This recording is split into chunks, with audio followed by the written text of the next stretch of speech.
Mga inahan, mao din ni akong alarm clock kaning manok nga nagbatog. So gikan diri nagdaggan ko mga inahan, mao ni akong trabaho kada buntag siging dagan padung dito sa kalsada. Layo-layo pa ba yan akong daganan mga inahan, pero sa akong video ako lang ni shortcut mga inahan kay hasta mo mga inahan, kutasan mo magtan-aw kay ngano. Paminawa mura gyud kabayo nga nagtagultol, ha? Ang ako ang lakaw gud kusog panis kabayo. Di kay ko magistorya. Kay kutas kayo.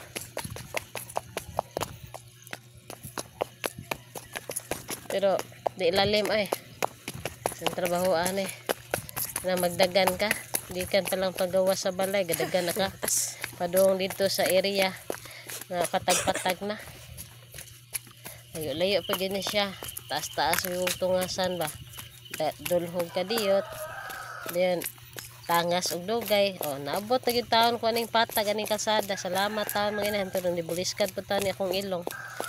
May na lang kay nanata din, hindi na kay tantong hangak ng dapita.